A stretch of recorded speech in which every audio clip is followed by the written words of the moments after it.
여러분, 신약 성경에 인자라는 단어가 등장합니다. 예수님께서 공적으로 가장 많이 사용하신 단어가 바로 인자라는 말입니다. 주님의 존재를 말할 때, 주님의 순환과 관련해서, 예수님의 재림과 관련해서 주님이 인자라는 말을 사용하셨어요. 예수님께서 인자라는 말을 사용하신 경우를 보면은 마가복음 10장 45절에 인자가 온 것은 이렇게 말씀하시면서 자신의 존재를 말씀하실 때 인자라는 말을 사용했고요. 마가복음 8장 31절과 10장 33절에 예수님이 받으실 고난을 말씀하실 때도 자신의 순환과 관련해서 말씀하실 때 인자라는 말을 사용하셨어요. 마가복음 13장 26절에도 이 땅에 오신 그 인자가 다시 오신다고 강조하실 때 자신의 재림과 관련해서 말씀하실 때도 인자라고 말씀하셨습니다. 구약 성경에 보면 에스겔이나 다니엘서에도 인자라는 말이 나옵니다. 여러분, 그러면 인자라는 말이 무슨 뜻일까요? 도대체 인자라는 말이 무슨 뜻이기에 예수님이 이렇게 인자라는 말을 의미를 두고 사용하셨을까요? 인자라는 말은요, 사람의 아들이라는 뜻입니다. 그렇다면 예수님께서 왜 당신을 지칭해서 말할 때 이런 어려운 단어 인자라는 말을 특별히 사용하셨을까 하는 것입니다. 굳이 인자라는 말을 쓸 필요 없이 내가, 나는 뭐 이렇게 표현하면 되는 거 아니겠어요? 예수님께서 말씀하실 때 내가 너희들에게 말하노라, 내가 너희들과 함께 하노라 이렇게 말씀하시면 직접적인 그 표현을 쓰니까 그 듣는 사람들이 확실하게 인지할 수 있지 않겠어요? 굳이 그거를 왜 인자는 너희들과 함께 할 것이다, 인자는 너희들을 도와줄 것이다, 인자는 고난을 당하고 죽을 것이다, 왜 이렇게 표현하시죠? 내가 죽을 거야, 내가 너희들과 함께 할 거야, 나는 너희들을 사랑해, 이렇게 말씀하시는 것이 훨씬 더 쉽고 이해하기도 어렵지 않고 즉각적으로 우리 마음에 와닿는 이야기 아니겠습니까? 그런데 주님께서 왜 굳이 자신에 대해서 표현할 때 인자라는 말을 사용하셨을까 하는 것입니다.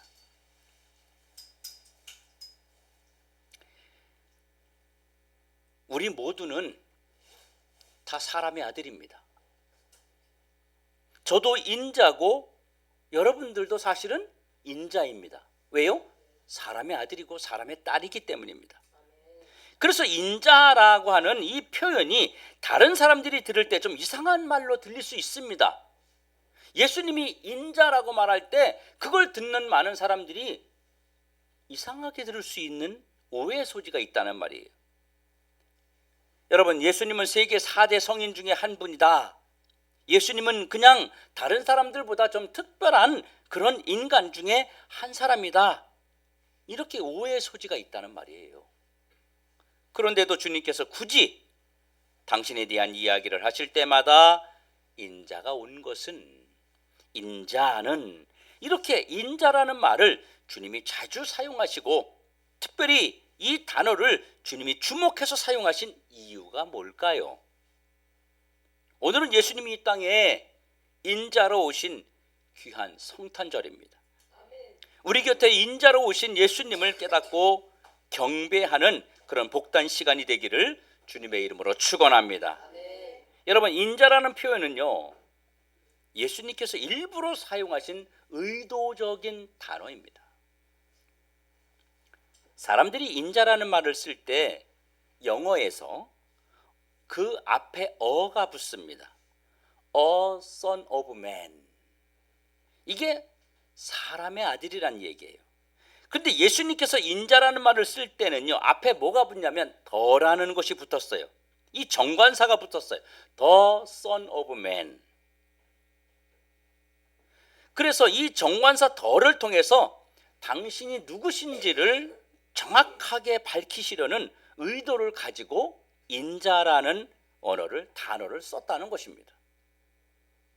이게 주님이 인자라는 말을 쓰신 이유예요. 예수님이 내가 인자야 라는 말을 썼을 때 내가 사람의 아들이야 이 뜻이 아니라 The Son of Man, 그 이야기는 내가 그 아들이야. 내가 그냥 아들이 아니라 난 그 아들이야. 이 말을 하고 싶었던 거예요. 예수님은 인간의 몸으로 오신 하나님의 아들이십니다. 그러면 그 아들은 어떤 아들일까요?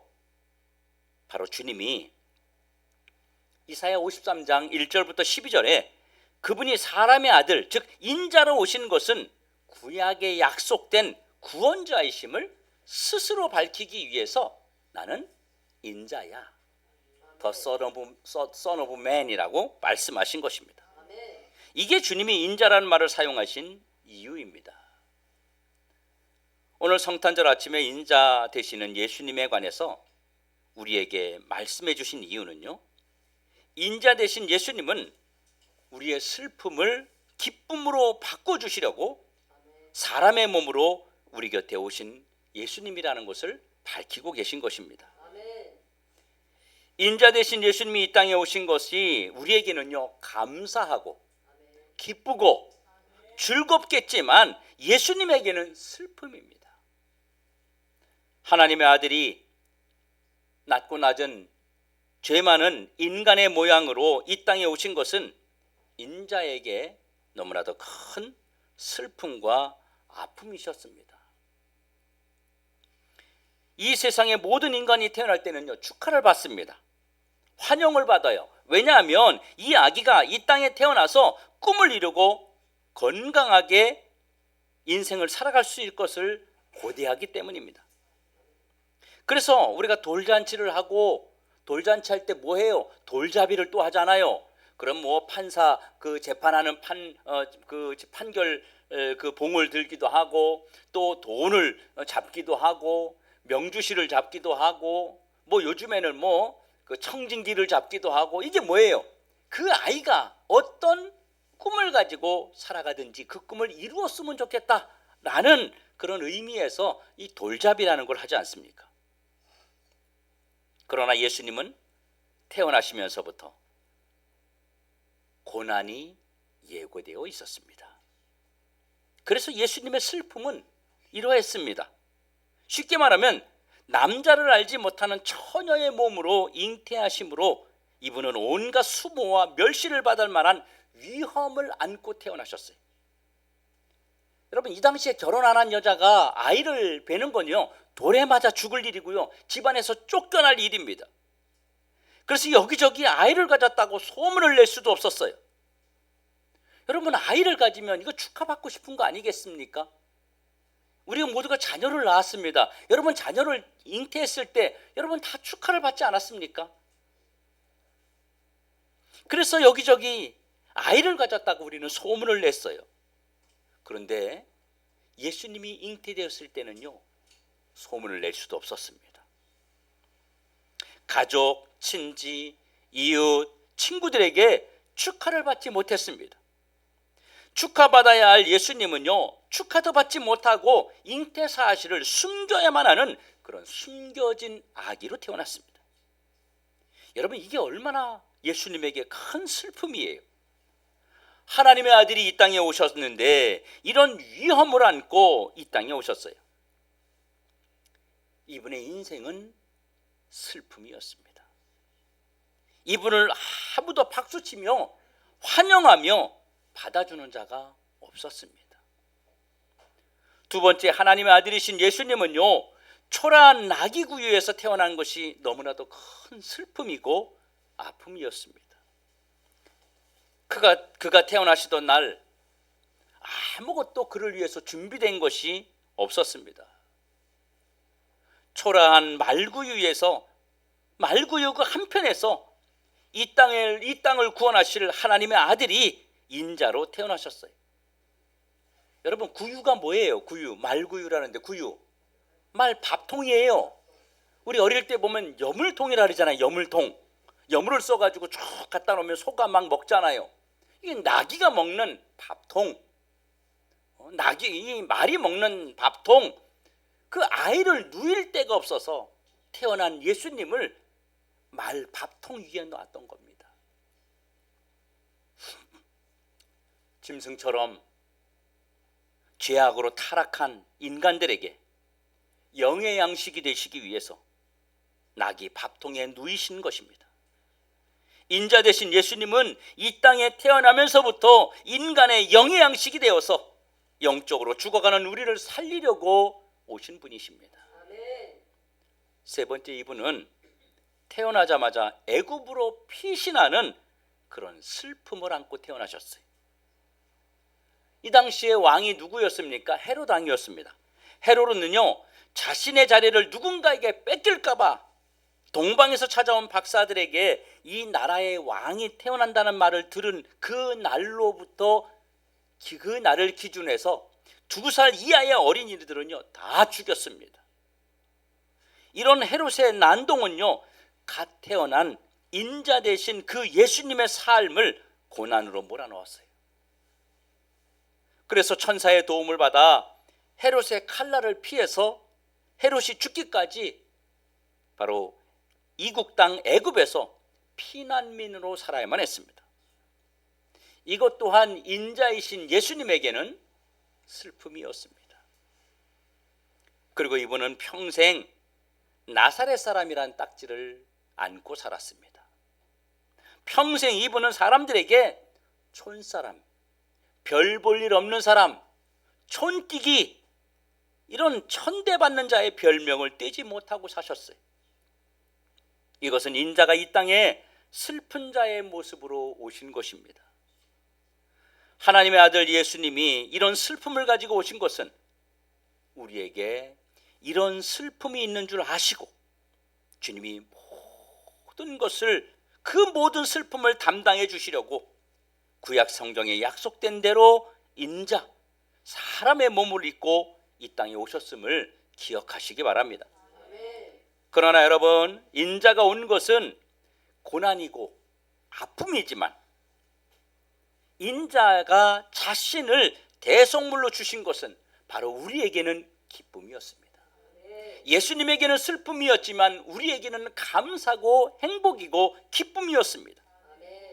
인자는 구약에 약속된 그 인자, 즉 메시아였어요.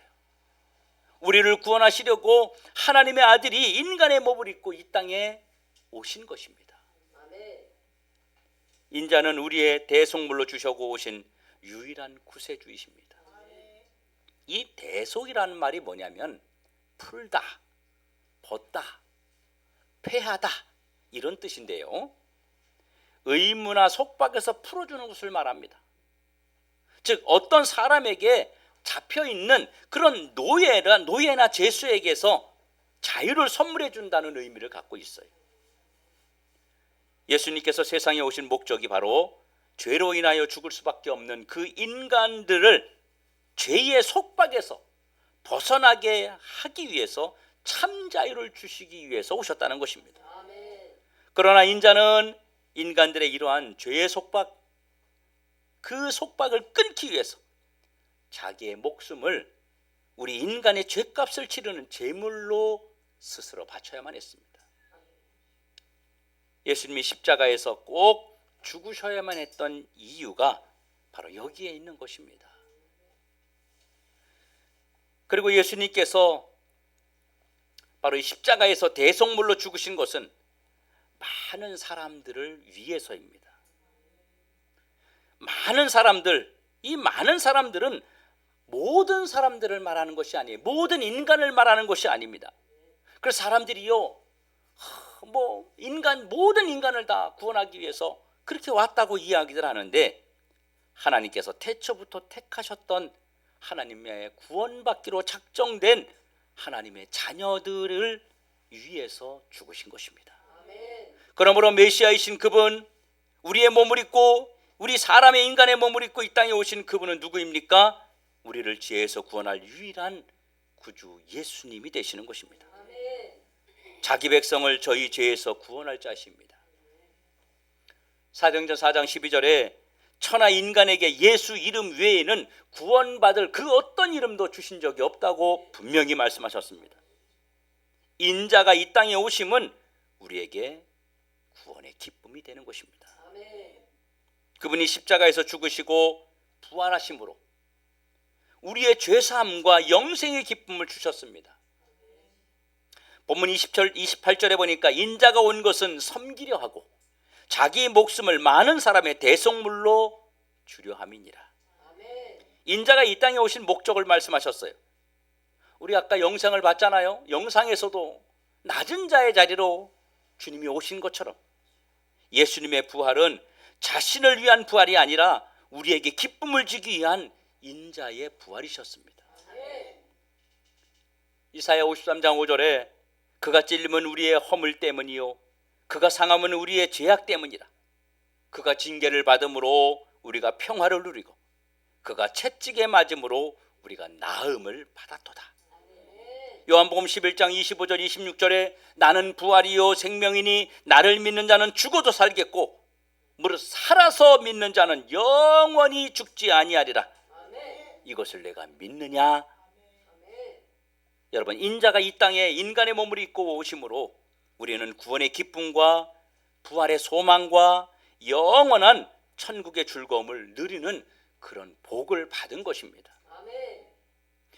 그러면 인자가 우리에게 주신 최고의 선물은 뭘까요? 바로 임마누엘의 기쁨을 우리에게 선물하셨습니다. 이분은요, 이 땅에 오시면서 뭐라 그랬냐면 마태복음 1장 28절에 임마누엘, 나는 임마누엘이라. 또 이분이 이 땅에서 모든 생애를 마치고 하늘로 올라가시면서 마태복음 28장 19절 20절에 내가 세상 끝날까지 너희와 항상 함께 있을 것이다. 그분은 오심도 임마누엘, 가심도 임마누엘입니다. 이분이 우리에게 주신 최고의 선물은 우리와 영원히 헤어지지 아니하고 동행하시겠다는 것입니다. 하나님의 아들이 우리와 같은 연약한 죄 많은 자를 위해서 평생 동안 주시는 가장 큰 선물이 바로 임마누엘의 선물인 것입니다. 이것이 인자입니다. 인자.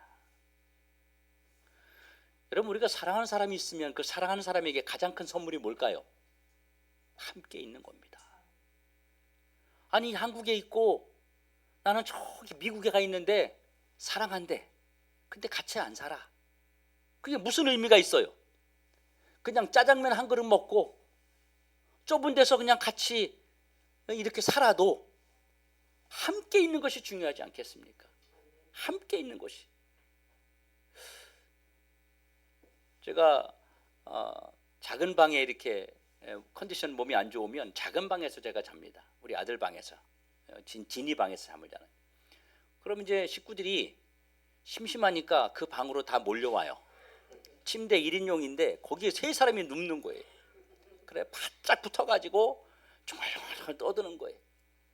그러면서 뭐라 하냐면 참 이게 옛날엔 다 이렇게 방 안에서 다 살았는데 이런 이야기를 하는 거예요. 근데 그게 같이 붙어 있는데 좁긴 하지만 그 은근히 재밌더라고요. 그렇죠? 같이 누워가지고 막 이런저런 이야기하고 장난치고 웃고 그러는 게, 여러분 그게 함께하는 게 행복 아니겠습니까? 함께하는 게 기쁨 아니겠습니까? 우리 주님이 우리와 항상 함께하겠다는 그 임마누엘의 선물을 저와 여러분에게 주신 것입니다. 인자는 약속된 메시아입니다. 바로 슬픔을 기쁨으로 바꿔주시려고 우리에게 찾아오셔서 항상 함께 하시는 것입니다. 일시적으로 어느 때만 우리의 기쁨이 되고 우리의 행복을 해결해 주는 것이 아니라 영원히 같이 계시면서 임마누엘 하시면서 우리의 모든 것들을 해결해 주시겠다는 것입니다. 그래서 그분이 가지신 슬픔과 우리가 받는 기쁨의 결과로 우리에게는 엄청난 선물 보따리를 남겨주셨다는 사실을 기억하시길 주의 이름으로 축원합니다. 사랑하는 성도 여러분, 오늘은 예수님께서 인자로 이 땅에 오신 것을 기념하는 성탄절입니다. 예수님을 기념하는 날이 성탄절이에요. 여러분, 기념이라는 말이 언제 쓰죠? 기념이라는 말. 기념은요, 사실을 잊지 않으려고 되새김질하는 거예요. 기념은요, 한 번에서 끝나는 게 아니라 어떤 사실을 계속 잊지 않기 위해서 되새김하는 거예요. 우리가 이 세상에 태어나면서 사람들을 초청해서 첫 돌잔치를 합니다. 여러분들은 모르실지 모르지만 여러분의 부모님은 다 여러분에게 돌잔치 했어요. 백일잔치도 했어요.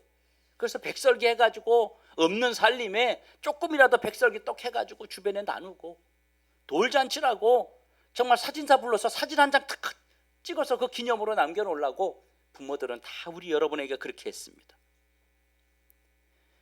여러분, 그러다가 크면서 우리는 뭘 지킵니까? 매번 생일을 지킵니다.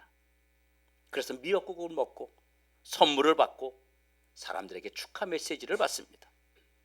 첫 번째 생일, 10번째 생일, 20번째 생일, 그리고 지나서 환갑, 칠순, 팔순, 구순 이런 잔치를 합니다.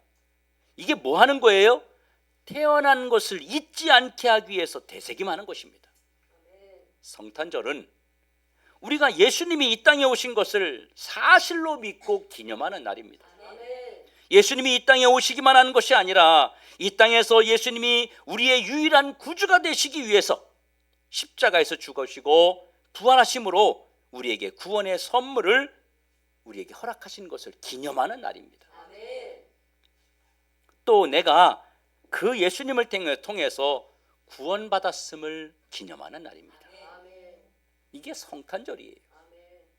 그런데 여러분, 지금 이러한 성탄절이 점점 퇴색되고 있습니다.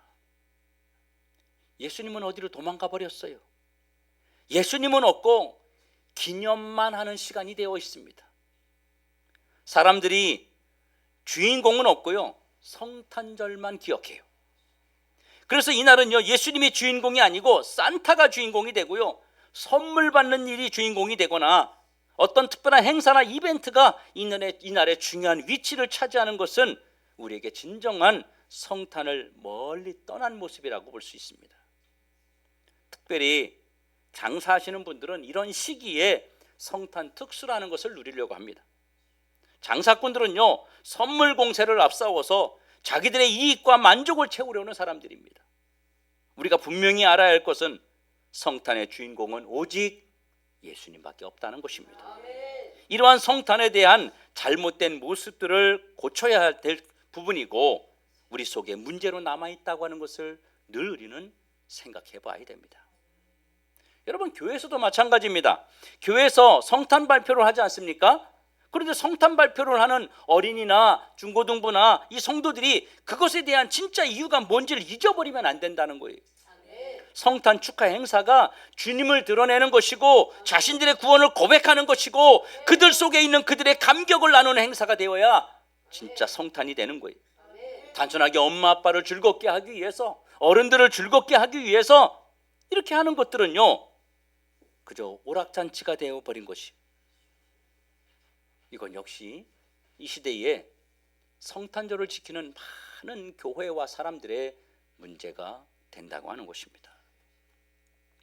예수님이 이 땅에 인자로 오신 것은 바로 우리를 섬기려고 오신 것입니다. 그러므로 여러분, 성탄절의 핵심은 내가 누군가의 슬픔이 우리의 섬김을 통해서 기쁨으로 바뀌는 날이 진짜 성탄절이라는 것을 기억하셔야 됩니다. 그러면 우리가 섬겨야 될 이유가 뭐죠? 그분이 나를 섬겨주셨기 때문입니다. 예수님이 모든 생명을 바쳐서 나를 먼저 섬겨주셨어요. 그러니까 나도 섬기는 것은 당연한 것뿐만 아니라 우리는 꼭 섬겨야 하는 것입니다. 예수님께서 나를 섬겨주셔서 구원의 기쁨을 주신 것처럼 이제 나도 섬김으로 그분을 기쁘게 만들어 드려야 됩니다. 인자가 온 것은 섬기려 하고 많은 사람을 위해서 자신을 대속물로 주려고 오셨다고 말씀하셨습니다. 그러므로 인자가 이날 오신 날을 우리가 제대로 기념하는 것은 바로 섬기는 것을 우리가 행하는 것. 단순하게 성탄절을 기념하며 기억하면서 이날 예수님이 오신 날이지 이러면서 그것만 기억하고 끝나는 것이 아니라 그 기념을 우리가 삶으로 보여야 된다는 겁니다. 그 삶으로 보이는 것이 뭐예요? 섬김입니다. 섬김이 없는 성탄절은 예수님 없는 성탄절과 같은 것입니다. 나를 섬기러 오신 예수님을 여러분 기념합시다. 나를 죄와 사망의 늪에서 건지시려고 오신 예수님을 우리 기억합시다. 나를 위한 성탄절임을 잊지 말아야 합니다. 여러분, 성탄절은요, 나를 위해서 오신 거예요. 여러분 개개인 한 사람 한 사람을 위해서 섬기려고 예수님이 오신 거예요. 그리고 예수님도 섬기러 오신 성탄절의 주인공이시고, 나도 예수님을 사랑으로 섬길 때 성탄절의 주인공이 나도 되는 것입니다. 나를 섬겨주신 예수님의 모습을 가지고 우리 이웃에게 다가갑시다. 예수님은요, 아낌없이 전부를 섬겨주셨어요. 묻지도 따지도 않고 우리에게 섬겨주셨어요. 끝까지 말없이 섬겨주셨어요. 이제는 우리가 예수님의 모습을 가지고, 예수님의 그 모습을 가지고 이웃에게 다가갈 차례가 됐습니다. 말로만 섬기지 말고요, 섬김의 선물을 한번 나눠 봅시다. 우리 예수님의 모습은 뭐겠어요? 예수님의 모습으로 섬기는 것은요, 내가 예수님의 섬김을 실천한 것에 대해서 칭찬과 박수를 기대하지 않는 것입니다. 예수님은 우리에게 자신이 우리를 위해서 죽으셨다고 해서 칭찬과 박수를 받으려고 그분이 높아지지 않으셨습니다. 여전히 낮아지시고 여전히 겸손한 모습으로 나아가셨습니다. 사랑하는 성도 여러분, 성탄절 최고의 선물은 바로 섬김입니다. 오늘 여러분 한 사람 한 사람이 우리가 나아가서 예배 마치고 나아가서 오늘 하루 동안 단 한 사람 이상에게 우리가 섬김을 한번 실천해 보시기 바랍니다. 아멘 하셨어요? 그냥 아멘이 아니에요. 섬기시기 바랍니다. 오늘 하루 가기 전에 한 사람씩 꼭 실천해서 바로 일자로 오신 예수님을 우리 기쁘게 합시다. 성탄절은 주님이 우리에게 당신이 모든 것을 주러 오셨으니까 우리도 주는 데 집중하는 날입니다. 그걸 주님이 기뻐하시는 거예요. 그래서 시장에 정말 뭐 조그만 과일 하나라도 내가 생각하기에 내 주변에 어렵게 살고 힘들게 살고 외롭게 사는 사람이 있으면 예수의 이름으로 섬기자 말입니다. 크고 작고 많고 적음이 문제가 되지 않습니다. 우리 모두가, 저도 마찬가지입니다. 오늘 예배 마치고 저도 오늘 누군가를 찾아가서 이 성탄의 기쁨을 섬김으로 나눌 것입니다. 과일을 사가지고 가서 정말 어려운 분에게 나눠드리면서 오늘 성탄절입니다, 예수님이 오신 날입니다, 그러면서 나눌 것입니다. 우리 모두가 이런 것을 실천함으로 정말 성탄절이 섬김의 성탄절이 되고, 예수님이 우리를 섬기러 오신 것처럼 우리도 예수의 모습을 가지고 예수의 옷을 입고 섬김을 실천하는 우리 모두가 되기를 주님의 이름으로 축원합니다. 축원합니다.